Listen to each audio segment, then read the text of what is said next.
একটা ছেলের নামে ধর্ষণের মামলা করলেন এবং আজকে আবার মিলে গেলেন। এ থেকে একটা জিনিস স্পষ্টত প্রমাণিত হয় যে মামুন আপনাকে রেপ করেন না। আপনি কেন মিথ্যা মামলাটা করেছিলেন সেটা আমরা জানতে চাই। আচ্ছা, প্রথমত মামলা কখনো মিথ্যা হয় না। মামলা মিথ্যা হয়েছে কি হয়নি সেটা প্রমাণিত হওয়ার কথা আদালতে। আচ্ছা আচ্ছা আচ্ছা বাবু, আমি তোমাকে কষ্ট দেওয়ার জন্য আমি অনেক সরি। কি করার জন্য সরি? কি প্যারা দেওয়ার জন্য? অনেক প্যারা দিয়েছি ওকে। তুমি তো বলো না আমাকে মারছো। আচ্ছা আমিও বলছি। আচ্ছা এখন প্রশ্ন না, এখন হচ্ছে আমাদের ভাই আগে কথা। আচ্ছা, এটা কি মামলা উঠানোর জন্য ঠিক হয়েছে? আবার যখন মামলা উঠানো হয়ে যাবে তখন কি আবার আগের মতন হবে কিনা, এটা দায়িত্ব কি আপনি নিচ্ছেন? আসলে মামলা ওঠানোর ব্যাপারটা হচ্ছে ভালোবাসার সাথে কখনো যায় না। আর আপু যেহেতু অনেক বুঝে, মামনের একটু শিক্ষার দরকার ছিল। আমি যেটা বলবো, এটা মামলা না, কিছু কিছু আঘাত। ভাই ব্যাকগ্রাউন্ড থেকে একটু সাউন্ড করেন না ভাই, একটু চুপ থাকেন না আপনারা।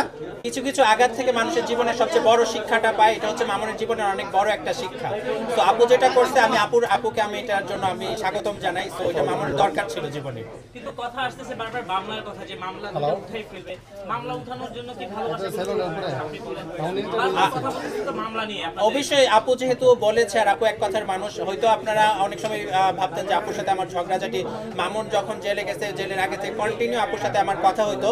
তো কখনোই এটা বলেনি। আপু বারবার একটা কথাই বলছে যে মামনের একটু শিক্ষার দরকার ছিল, আমি তাকে একটু শিক্ষা দিয়েছি। কখনো রাগ বা অভিমান। আবার কি ফ্রেন্ডস কি পোল্ট্রি নেবে নাকি? অনেকে কষ্ট করছে। পোল্ট্রি নেওয়ার দেখেন এখানে পোল্ট্রি নেওয়ারও কিছু না। শুনেন, আপনাদের এখানে হচ্ছে আমরা কথা বলছি শুধু মামলা সংক্রান্ত নিয়ে। মামলাটার জন্য আমরা মামলা নিয়ে আজ মামলার যে বিচারের অবস্থাটা ছিল সেটা আমরা নিজেরা মিউচুয়াল করে ফেলছি। সেটার তুমি বলো এটা। আপনাদের আজকে সম্পর্ক দেখে মনে হচ্ছে আপনার দীর্ঘদিনের কনসেপ্ট ছিল এবং এটা বোঝাপড়ার মাধ্যমে আপনারা সম্পর্কটা গড়েছেন। সেই বোঝাপড়া উপেক্ষা করে হঠাৎ করে আপনি একটা ছেলের নামে ধর্ষণের মামলা করলেন এবং আজকে আবার মিলে গেলেন। এ থেকে একটা জিনিস স্পষ্টত প্রমাণিত হয় যে মামুন আপনাকে রেপ করেন না। আপনি কেন মিথ্যা মামলাটা করেছিলেন সেটা আমরা জানতে চাই। আচ্ছা, প্রথমত মামলা কখনো মিথ্যা হয় না। মামলা মিথ্যা হয়েছে কি হয়নি সেটা প্রমাণিত হওয়ার কথা আদালতে। দুই নাম্বার কথা হচ্ছে যে আমাদের কনসেন্টটা ছিল একটা প্রতিশ্রুতিমূলক। সেই প্রতিশ্রুতিটা যখন ব্রেক হয়ে যায় তখনই সেটা ৯-১-৪ নম্বর ধারায় 1860 সালের ল অনুযায়ী এটা একটা রেপ মামলা হয়ে যায়। সেটা আপনাকে জোরপূর্বক নাও হতে পারে। আপনাকে কোনো প্রতিশ্রুতি দিয়ে প্রতিশ্রুতিটা ভঙ্গ করা একটা রেপ মামলা হয়ে যেতে পারে। তো সেই ধারাতেই আসলে মামলাটা হয়েছে। তো এখানে অবশ্যই এটা কোনো মিথ্যা মামলা ছিল না এবং এখানে কোনো প্রমাণিতও হয়নি যে মামলা মিথ্যা না সত্যি। এটা যেহেতু চলমান, এটা যদি বিচার কার্য কন্টিনিউ হতো তাহলে আপনারা বুঝতে পারতেন যে এটা আসলে কি পর্যায়ে হয়েছে। কিন্তু তদন্তে এটা প্রমাণিত হয়েছে। মামুন, এখন আপনার কথা থেকে আমরা এটাও বুঝতে পারছি যে আপনি মামলার চাপে, মামলার প্রেসারে আপনি আপনার স্বাভাবিক জীবন যাপন করতে পারছেন না, সেখান থেকে আবার এক হচ্ছেন। আমরা ওই একই প্রশ্নটাই করতে চাই, এই মামলাগুলো উঠে গেলে আবার আপনারা একটা ধরনের সমস্যা ক্রিয়েট করবেন কিংবা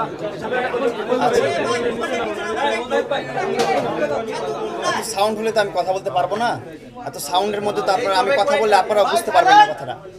এই ভিতরে কারা কথা বলতেছে চুপ করতে বলো, পিছনে কারা কথা বলতেছে তাদেরকে চুপ করতে বলো, আর যারা কথা বলতেছে তাদেরকে এখান থেকে বের করে দাও। হ্যাঁ বলেন। আচ্ছা, এইগুলো অনেক সিরিয়াস কথা। এর মধ্যে কেউ কথা বলে না, সাইড থেকে পিছন থেকে এগুলো ডিস্টার্ব ফিল করতেছে। হ্যাঁ, আপনারা এখন আজকের যেই সম্মেলনটা আমরা করেছি, সম্মেলনে আমরা কিন্তু বললাম যে আমাদের যে একটা কেস সংক্রান্ত সমস্যা ছিল বা মামলা ছিল আমার বিরুদ্ধে, সেই মামলাগুলো এখনও চলমান আদালতে। মামলা নিয়ে কথা বলার রাইট ওরকম কিছু নাই আমার, আর ওরকম কিছু বুঝিও না যে মামলা নিয়ে কথা বলবো আমি। হাই এডুকেটেড পার্সনও না আমি, আর ল নিয়ে অত পড়াশোনা করি না যে ল নিয়ে অনেক কথা বলতে পারবো আপনাদের সাথে। আমি তো যতটুকু আমার বেসিক নলেজ আছে ততটুকুই আপনাদের সাথে কথা বলছি। তো মামলা নিয়ে যেই কথাটা হলো, এখনও মামলাটা চলমান। যে মামলাটার কারণে কিন্তু একটা মামলার নিয়ম আছে যে প্রত্যেকটা ডেটে হচ্ছে হাজিরা দিতে হচ্ছে, প্রত্যেকটা ডেটে কাঠগড়ায় দাঁড়াতে হচ্ছে, প্রত্যেকটা ডেটে সিরিয়ালে থাকতে হচ্ছে। একটা ওইখানে আদালত খুব খারাপ একটা জায়গা। আমি দোয়া করি যে মানুষ, মানে আমার শত্রু যেন একটা মামলা না খায়, আমার শত্রু যেন বিপদে না পড়ে, আমি এই দোয়া করি। কারণ ওইখানে কত ধরনের মানুষ আছে আপনারা গেলে বুঝতে পারবেন। ওইখানে দুনিয়ার যত খারাপ মানুষ আছে সবই তো ওইখানে, যে সব আসামিদেরকে ধরে নিয়ে যাচ্ছে, এগুলো দেখতে হচ্ছে। এগুলো তো মানে ভালো এক্সপিরিয়েন্স না, এগুলো খারাপ এক্সপিরিয়েন্স, এগুলো জীবনের খারাপ ইম্প্যাক্ট চলে আসে। সো ওইখানে ওই ক্ষেত্রে বললাম যে আদালত ভালো জায়গা না, ওই জায়গায় ভালো মানুষ বেশি দিন থাকতে পারবে না। সো ওইখানে যে আমাদের বারবার যেতে হচ্ছে, আমার ভাই একটা জীবন আছে, আমার বাবা মা আছে, আমার সংসার আছে, আমার ভাইয়ের সংসার আছে, আমার বিজনেস আছে, আমার কন্টেন্ট ক্রিয়েট করতে হয়, আমার টাকা ইনকাম করতে হয়, আমার ফ্যামিলিটা কীভাবে রান করতে হবে সেই টেনশন থাকতে হয়। তো এর মাঝে যদি আমি ঢাকার বাইরে চলে যাই, হুট করে আমার ডেট আসে যে আমার এই ডেটে থাকতে হবে, না থাকলে আমার বিরুদ্ধে আবার গ্রেফতারি পরোয়ানা বের হবে, মানে ওয়ারেন্ট বের হয়ে যাবে, আমাকে আবার ধরে জেলখানায় নিয়ে যাবে। সো তখন কি হবে, আমার ফ্যামিলির উপর একটা অনেক বড় একটা প্রেশার চলে আসবে, অনেক বড় একটা চাপ চলে আসবে। সো এই জিনিসগুলো কিন্তু একটা ভয় সবসময় আতঙ্ক কাজ করে। আমি কোথাও ঘুরতে পারতেছি না, কোথাও যেতে পারতেছি না, আমি বিজনেসের জন্য বাংলাদেশের বাইরেও যেতে পারতেছি না এই মামলাগুলোর কারণে। সো এইগুলা কিন্তু আমাদের পার্সোনাল জীবনটা কিন্তু অনেক ডিফিকাল্ট করে দিচ্ছে। যেমন ওরও কিন্তু পার্সোনাল লাইফটা অনেক ডিফিকাল্ট হয়ে যাচ্ছে, ওরও অফিস আছে, ওরও ফ্যামিলি আছে, ওরও বাচ্চা কাচ্চা আছে, ওরও একজন সিঙ্গেল মাদার। সো ওর অনেক প্রেশার আছে। এই সব কিছু বাদ দিয়ে কিন্তু ওরও সকাল 8টা বাজে 9টা বাজে দৌড়দৌড়ি করতে হচ্ছে কোথায়, আদালতে। সো সেম পর্যায়ে কিন্তু আমরা আছি। ও একটা শাস্তি দিতে চাইছে আমাকে, ও শাস্তি দিতে পারছে, শাস্তি দেওয়া হয়ে গেছে, আমি জেল থেকে ঘুরে আসছি, এটাই তো আমার অনেক বড় একটা শাস্তি, আমার জীবনের সবচেয়ে বড়। হ্যাঁ, রিয়েলাইজেশন হোক, তারপরে তার চেয়েও অনেক বেশি কিছু যদি হওয়ার ছিল সেটাও হয়ে গেছে আমার জীবনে। আমার জীবনে অনেক বড় একটা অভিজ্ঞতা আমার জেলখানায় ঘোরাটা। এটা আমার আমি জীবনে থানা হাজতেও যাই নাই, যেখানে আমি জেলখানায় যে আমি 20-25 দিন থেকে আসছি, সেটা আমার জীবনে অনেক বড় একটা ধাপ। তো এই জিনিসটা নিয়েই ওর সাথে আমি কথা বলছি।